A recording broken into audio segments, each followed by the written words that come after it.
네, 안녕하세요 구독자 여러분, 북한에서 온 광아치입니다. 본인 소개 한번 해주십시오. 네, 현재 그 장선비 한양살이라는 유튜브 채널을 운영하고 있고요. 오늘 이렇게 고향 동생을 만나서 이렇게 오늘 또 초대를 받고 나오게 됐습니다. 네, 제가 이제 한동안 탈북 스토리 이제 컨텐츠를 찍다가 사실 뭐 사람들도 많이 없고, 그리고 또 이제 구독자님들께서 최근에 오신 분의 얘기를 좀 듣고 싶어 하시더라고요. 그래서 이제 주위에 좀 최근에 오신 분을 찾다 보니까 마침 저희 고향 선배님을 만나게 돼서 사실 오전에 되게 재미난 옛날 해포도 많이 나누고, 오늘은 이제 장선비님의 탈북 스토리를 좀 들어보려고 합니다. 네, 반갑습니다. 네. 지금 고향 후배라고 해야 되나요? 같은 학교를 다닌 적은 없어서 선후배는 아닌데 우리가 되게 집이 가까워요. 네. 그래서 지리적으로 정말 한 500m도 안 떨어지는 그런 사이거든요. 네, 얘기하다 보니까 제가 너무 잘 알고 있는 동네에 네. 사셨더라고요. 잘했으면은 아마 북한에서도 만날 수 있었을 텐데, 북한이 네. 워낙 폐쇄적이다 보니까, 그 안에서도 폐쇄적이다 보니까, 예, 또 제가 범접하기엔 너무 높은 나이대라서, 사실 그렇잖아요, 북한은. 2살 차이면은 엄청난 형이거든요, 네네. 사실. 오늘 고향 얘기도 많이 나눴는데 이제 그 또 뼛속까지 유튜버니까 또 제 이야기를 유튜브에서도 녹여내고 싶어 하더라고요. 네. 구독자들 사랑하는 마음이 너무 크다고 이해를 하고 그렇죠. 탈북 스토리도 한번 해보도록 그리고 어떤 하겠습니다. 분께서 계속 추천해 주셨어요. 장선비님이랑 함께 컨텐츠를 찍어보라고. 아, 그래서 그래요? 제가 이제 사실 커넥션이 없어서 네. 이제 운 좋게 연이 닿아서 이제 오게 됐는데, 제일 궁금한 게 네. 몇 년에 나오셨습니까? 북한에서. 네, 2019년 11월에 북한을 떠나서 네, 대한민국이 2020년 5월에 이제 그 하나원까지 출유하게 되면 나오게 돼요. 근데 되게 코로나랑 함께 입국한 케이스라서 어디 가서 말씀드리기 되게 부끄러워요. 네. 뭐 코로나가 북한에 생긴 건 아니니까. 네, 맞습니다. 그건 괜찮을 네. 것 같습니다. 아니, 제가 듣기로는 사실 저는 2008년에 나왔는데, 그때는 상대적으로 이제 국경이 그렇게 뭐 봉쇄가 되어 있진 않았어요. 그나마 자유로운 편이어서 저도 그냥 해산에서 혼자 뛰었는데, 네. 2019년 특히 코로나 터진 이후로는 국경 봉쇄가 엄청 심해졌다고 들었거든요. 나올 때 혹시 어려운 점은 없으셨나요? 물론 아, 뭐 다 어렵긴 하지만. 살벌했죠. 네. 아마 이 그 강아지 동생이 탈북할 때는 호랑이도 마음 먹으면 그냥 그렇죠. 물 먹으면서 이제 강 건너가고 그럴 때였거든요. 진짜 대북 그 북한에 사는 동물들도 많이 마음 먹으면 탈북하는 그렇죠. 그런 그런 것도 시절이었는데 지금은 영리한 사람이 가려고 해도 길이 없습니다. 음. 엄청 힘들고 사실상 지금은 본인의 의지만으로 탈북한다는 건 불가능하거든요.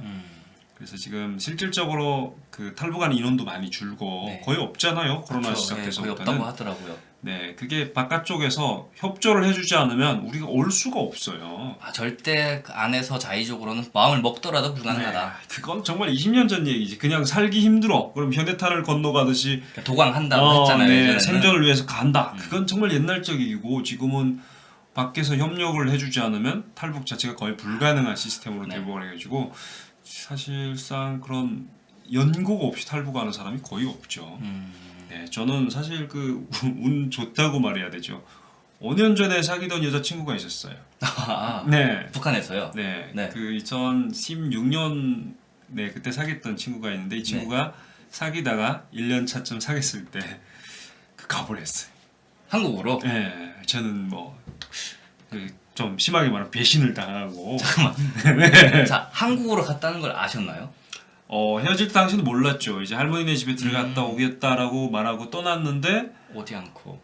몇 달이 지났는데 연락이 없고 그래서 저는 좀 오래 있나 보다라고 생각을 했는데 좀 더 이제 시간이 지나니까 고향이랑 이런 걸 이제 탐문하기 시작했어요. 네네. 어디로 갔냐 하니까 한국 갔다는 거예요. 근데 이제 북한도 소식통이 얼마나 빠르냐면 제가 들어보니까 그 친구 얘기도 여기 와서 들었잖아요. 그러면 5개월쯤 지났으면 분명히 한국에 제대로 착륙하기 전이란 말이에요. 그렇죠. 근데 이미 그 고향에서는 한국 갔다고 소문이 다 나 있었고 이제 조직적으로도 한국 갔다는 것을 알고 이제 담당자들 만나서 처벌을 때리고 이런 상황이었어요. 그러니까 제가 나올 때쯤이야 2008년쯤에는 사실 저는 한국에 간다는 상상은 해보지도 못했었고, 네. 굳이 이제 북한을 탈출하는 거는 중국에 가서 산다 네. 라는 얘기였고, 설령 뭐 확실하게 이 사람이 한국에 갔다라는 걸 알더라도 다 쉬쉬하는 분위기여서 아예 몰랐었어요. 그러면 어떻게 보면은 지금은 좀 그래도 바뀌었다고 봐도 되겠네요. 정말 뭐 살기 힘든 분들한테 뭐 이제 굳이 북한에 가서 뭐 중국에 가서 살 필요가 있냐라고 얘기하면 신뢰가 될 수도 있지만 네. 그 북한에 사는 우리 입장에서 보면 그 어차피 중국 가면 진짜 다행이거든요. 그렇죠. 예, 말도 안 통하고 어려운 곳인데 이제 대한민국 하면 경제적으로도 메리트가 훨씬 있는 거는 당연한 거고 말도 잘 그리고 통하고. 많이 통하잖아요. 그렇죠. 이게 그 뭔가 한국에 가 산다고 하면 남의 나라가 산다고 생각하진 않아요. 그렇죠, 그렇죠. 그런 그렇죠. 맥락이 예. 그건 있거든요. 있죠. 예. 근데 중국 가 사는 건 확실하게 남의 나라에 그렇죠. 가 산다는 느낌이기 때문에 타향이라든가 외지에서 느끼는 그 서름 이런 게 훨씬 크고 언어가 다르니까 네. 언어가 아무리 우리가 탈북민이라서 한국 사회에 정착하기 어렵다고 해도 어려울 뿐이지 불가능한 건 아니잖아요.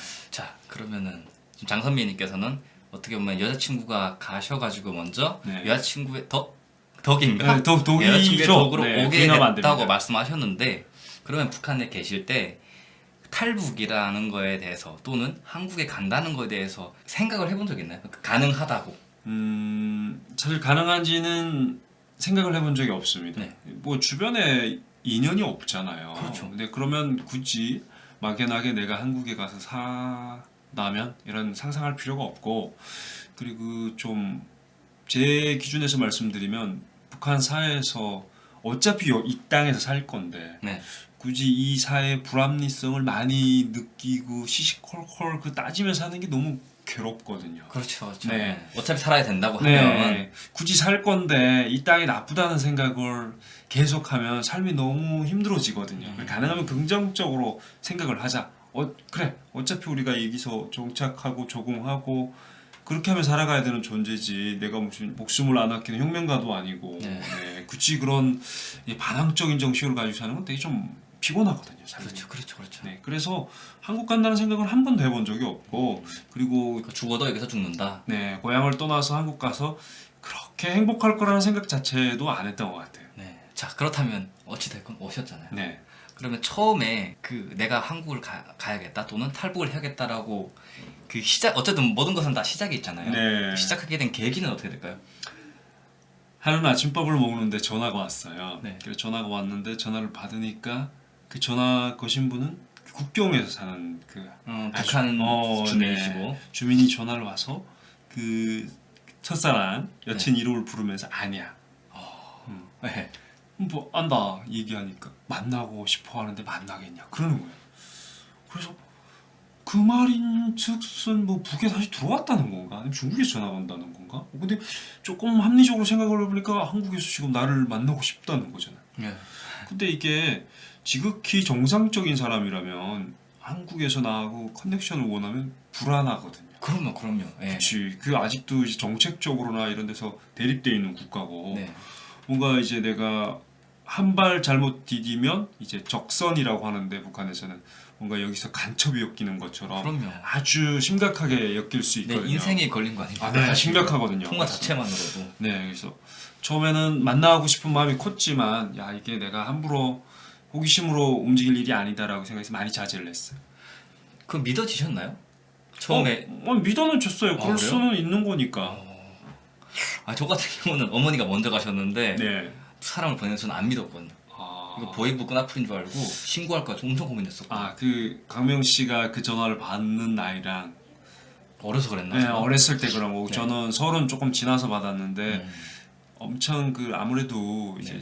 좀 나이가 많잖아요. 그 정도면 이해할 수 있죠. 사회가 어떻게 돌아가는지 대충 감을 잡고 있는 상황이니까. 그렇죠, 그럴 수 있죠. 네. 그러다 보니까 가서 전화를 고민하다가 끝내는 전화를 받았고 전화를 받고 한 얘기가 결국엔 탈북 제안이었어요. 그럼 여자친구랑 직접 통화하신 거예요? 네, 직접 통화했죠. 허허.